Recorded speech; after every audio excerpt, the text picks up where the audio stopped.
Hi guys, this video will be introducing MIDI mapping on Kommander. The Kommander software supports setting MIDI input and output. In Settings, System MIDI, select the device, input channel and output device.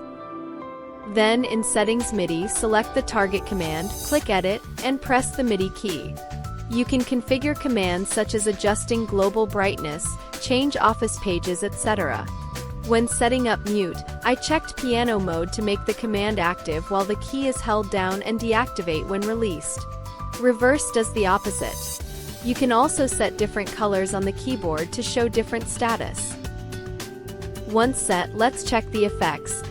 Brightness adjustment, switching plans, switching groups, effects,